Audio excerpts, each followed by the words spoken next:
Hello, dear students and respected viewers. Myself Deepak Kumar Thakur, guest assistant professor, Kamla Rai College, Gopalganj, affiliated with Jayprakash university Chhapra.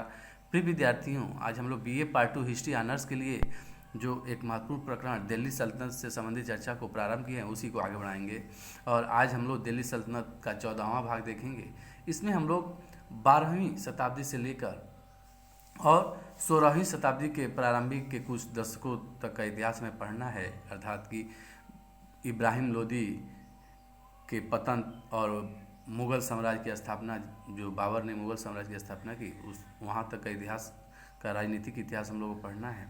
इसी क्रम में हम लोगों ने चर्चा करते करते गियासुद्दीन बलबन के विषय में हम लोग चर्चा कर रहे हैं, जिसका कार्यकाल 1265 से 1287 ईस्वी है। और हम लोग बलबन के प्रारंभिक जीवन और फिर जब सुल्तान बनता है तो उसकी कठिनाइयाँ, फिर उसके कार्यों की चर्चा हम लोग करते करते बलबन के राजस्व सिद्धांत और सुल्तान की प्रतिष्ठा की स्थापना से संबंधित उसके कार्य को देखे। आज हम लोग उसका दूसरा कार्य देखेंगे कि तुर्की सरदारों अथवा 40 गुलाम सरदारों के दल को कैसे उसने समाप्त किया, अर्थात तुर्कान चेहलगानी को कैसे उसने नष्ट किया, इसको देखेंगे। तो इसको हम हेडिंग दे सकते हैं, तुर्की सरदारों अथवा 40 सरदारों के दल की समाप्ति। हम देखते हैं कि सुल्तान जो बलबन है वह स्वयं तुर्कान चेहलगानी का एक सदस्य था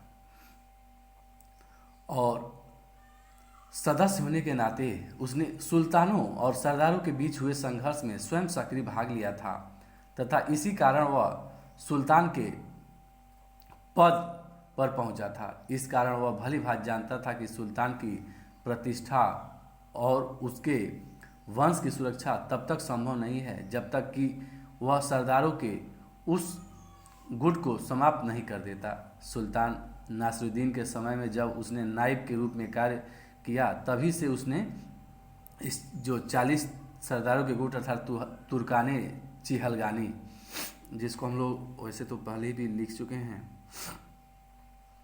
पुनः लिख लें, तुर्कान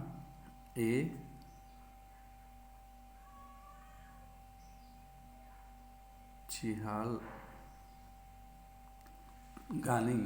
को नष्ट करने का प्रयत्न किया और उसके लिए सभी संभव साधनों का उसने प्रयोग किया। जहर का प्याला अथवा हत्यारे का छुरा दोनों ही उसके लिए समान थे, बशर्ते वे उसके लक्ष्य की पूर्ति में सहायक थे। इस कारण जब वह सुल्तान बना उस समय तक उस दल के अधिकांश सदस्य या तो मर चुके थे या बलबन द्वारा मार दिए गए थे।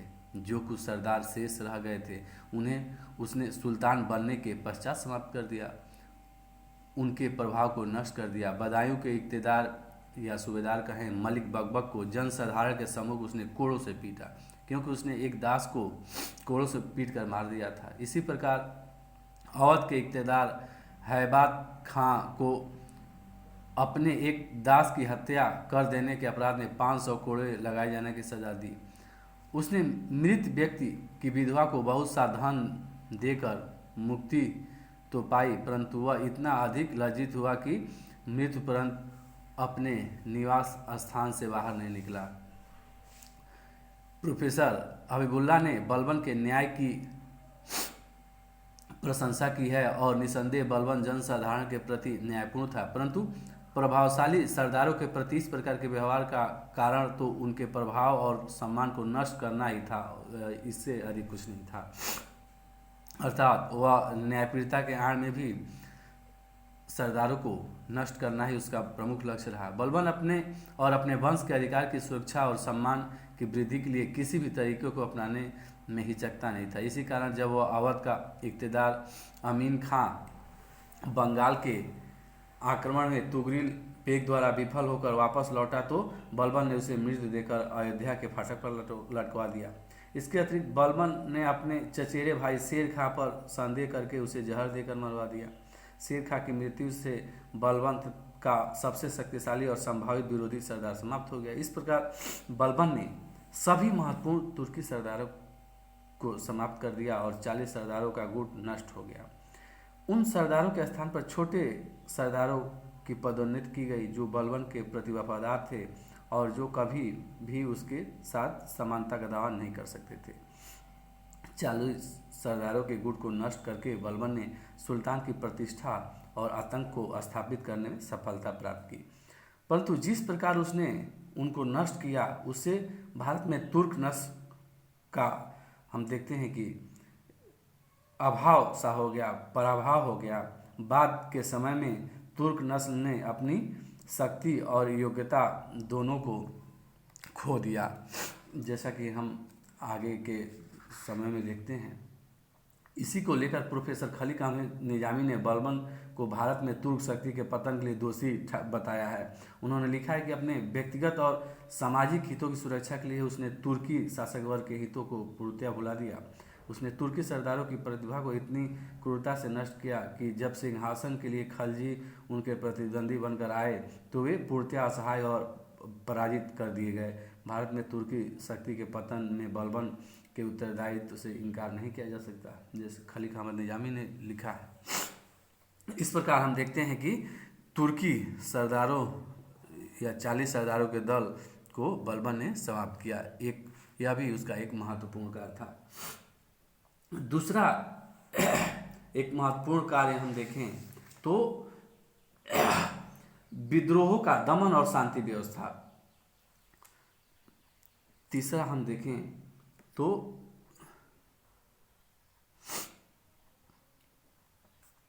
विद्रोहों का दमन और शांति व्यवस्था।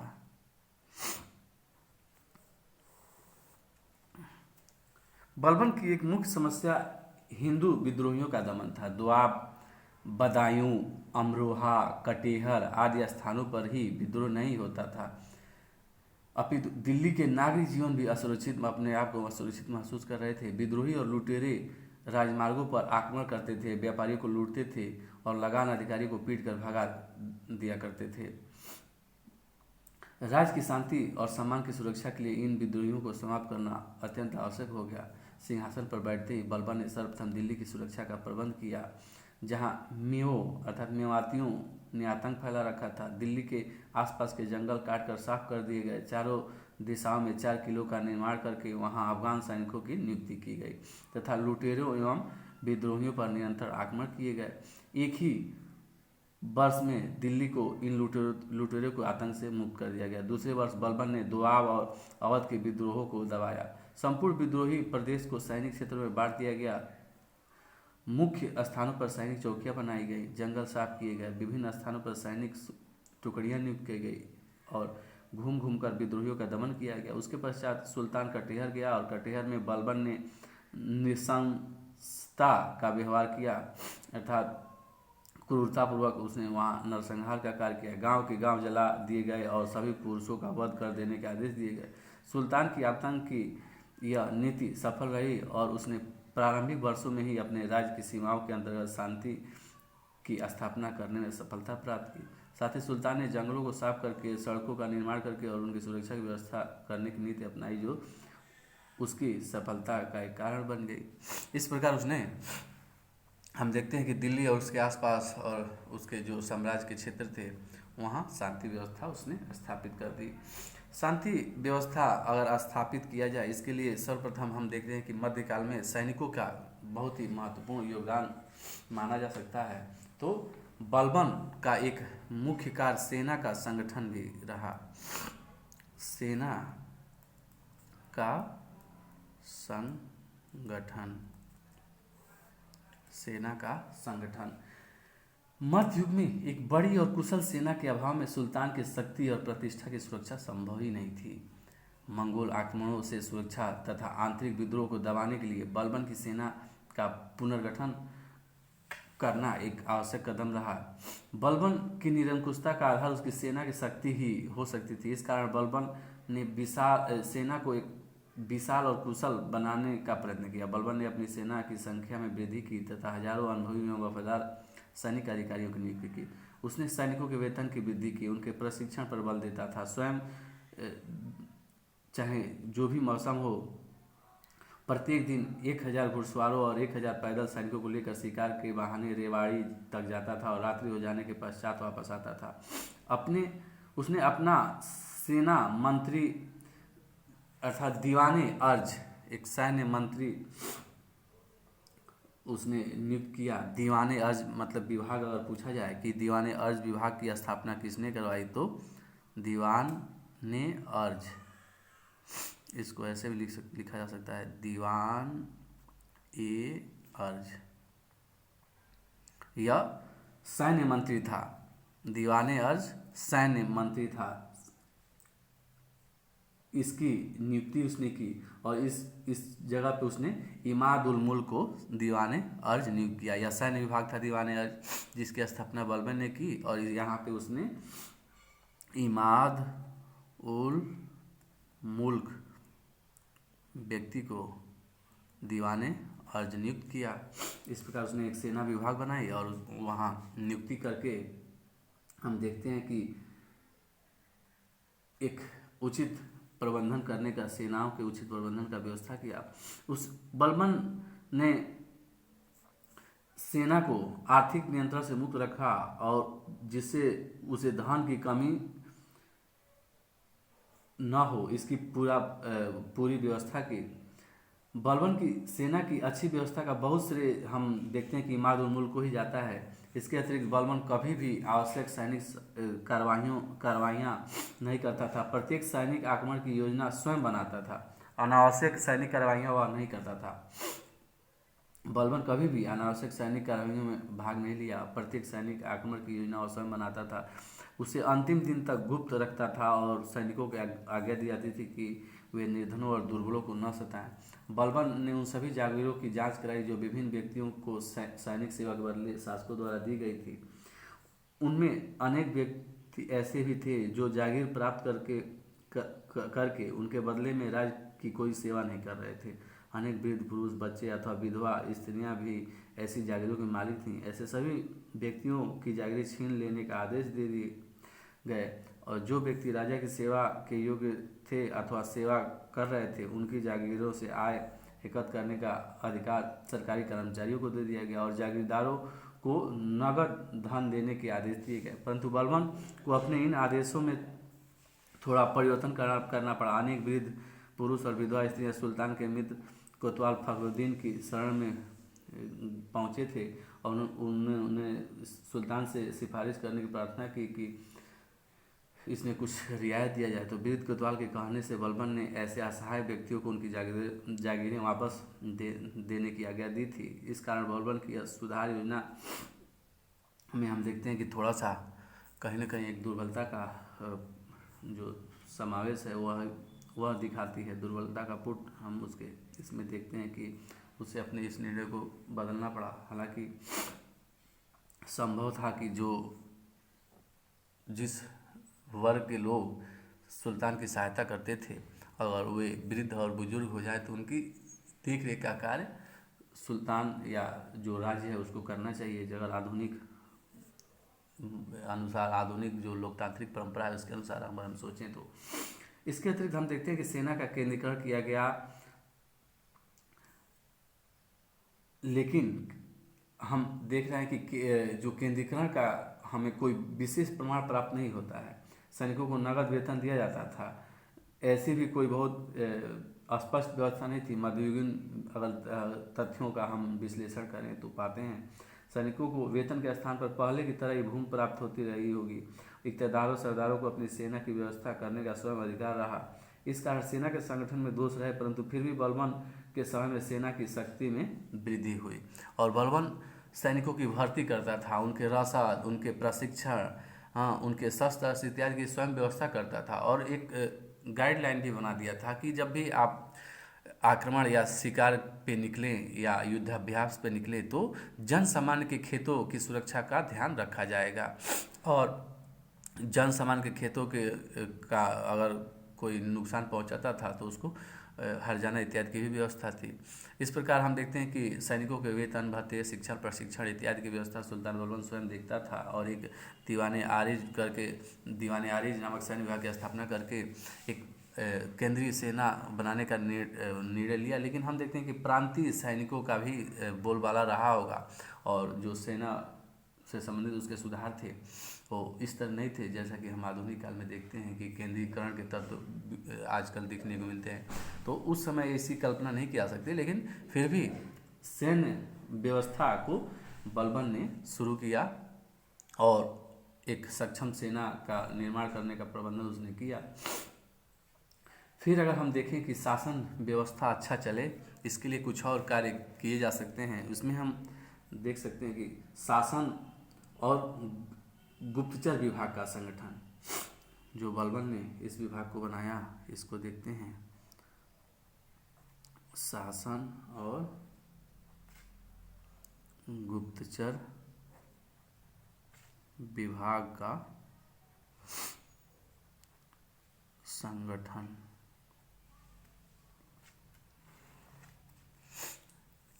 इसमें अगर हम देखें तो बलबन का शासन अर्ध सैनिक और अर्ध असैनिक था।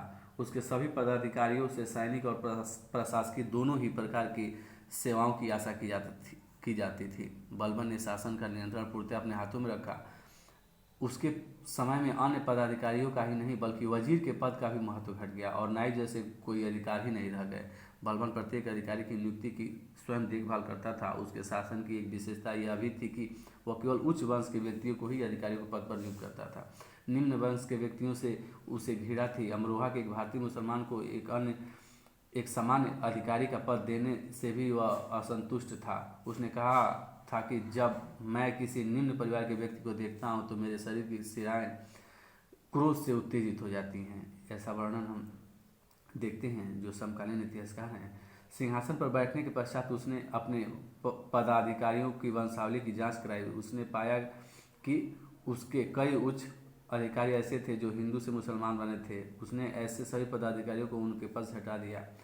प्रोफेसर हबीबुल्ला इसी को ध्यान में रखते हुए बलबन की शासन नीति की आलोचना किए हैं। और बलबन के समय में मंगोलों द्वारा भारत की उत्तर पश्चिमी सीमा पर अधिकार कर लिए जाने के कारण तुर्कों अथवा विदेशी मुसलमानों का भारत आना संभव नहीं रह गया था। इस कारण भारत में भारतीय मुसलमानों का सहयोग लेना शासन की एक आवश्यकता बन गई थी। जरूरी हो गया था कि भारतीय मुसलमानों का सहारा लिया जाए, जिसकी पूर्ति बलबन ने नहीं की। इसके अतिरिक्त अप्रत्यक्ष रूप से बलबन की शांति स्थापित करने और संगठन की नीति को प्रभावपूर्ण बनाए जाने के कारण एक मिश्रित हिंदू मुस्लिम संस्कृति का विकास हो रहा था। बलबन के द्वारा उच्च कुल के व्यक्तियों को ही शासन में स्थान देने के कारण उसमें बाधा आई। इस कारण उनका कहना है कि प्रोफेसर हबीबुल्लाह का कहना है कि बलबन का यह कार्य न केवल निरर्थक था अपितु बुद्धिहीनतापूर्ण भी था। इस दोष के होते हुए भी यह स्वीकार किया गया कि बलबन ने एक ऐसी शासन व्यवस्था को स्थापित करने में सफलता पाई जिसने जन साधारण में न्याय और शांति प्राप्त हो सकी। शासन के प्रबंधन में उसके क्या विचार थे, यह उसके द्वारा अपने पुत्रों को दी गई सलाह से पता चलता है। उसने अपने पुत्रों को सलाह दी थी कि एक शासक को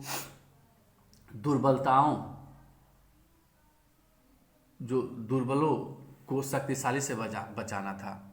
उसने अपने पुत्रों से हमेशा सलाह दी थी पुत्रों को, इससे उसके शासन संबंधित बातों को हम जान सकते हैं। तो वह कहता है कि शासक को दुर्बलों को शक्तिशाली से बचाना चाहिए, अर्थात कि निर्बलों का सहायता करना चाहिए और शक्तिशाली पर नियंत्रण स्थापित रखना चाहिए। शासन पर दूसरा पहला था कि दुर्बलों को शक्तिशालियों से बचाना चाहिए। शासन पर शासन जो है वह बहुत कठोर नहीं होना चाहिए और न बहुत उदार होना चाहिए। कर इतने नहीं होने चाहिए, जो टैक्सेस थे, कर थे, वह इतने अधिक नहीं होने चाहिए कि जनता असहाय और निर्धन हो जाए, और न इतने कम होने चाहिए कि जनता उदंड हो जाए। फिर तीसरा फिर तीसरा, शासन का कर्तव्य है कि वह एक ऐसी व्यवस्था स्थापित करे जिससे से कृषि उत्पादन पर्याप्त हो। चौथा, राज्य की अर्थव्यवस्था योजनाबद्ध होनी चाहिए। आय में से आधी आय व्यय करनी चाहिए और आधी आय संकट के लिए सुरक्षित रखनी चाहिए।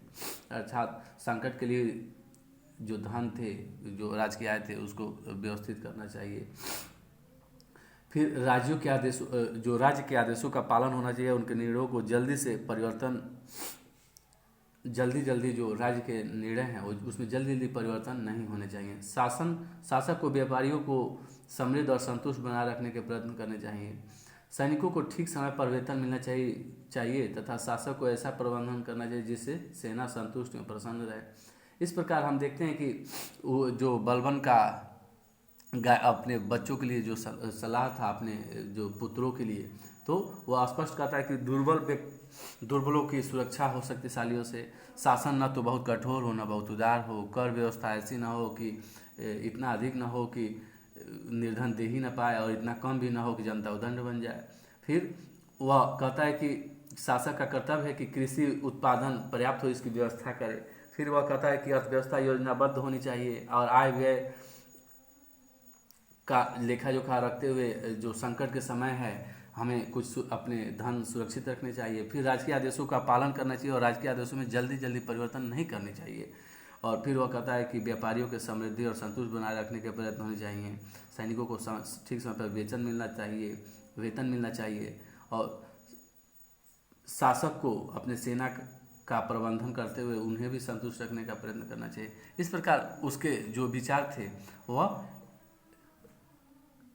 बलबन के जो कार्य थे वह एक ऐसी शासन व्यवस्था को स्थापित करने में, जो इन विचारों को अगर हम देखें तो वह एक ऐसी व्यवस्था स्थापित करने में सफलता पाई जिससे जनसाधारण न्याय और शांति प्राप्त कर सके। परंतु बलबन के शासन की सफलता का जो मुख्य आधार था उसका गुप्तचर विभाग था।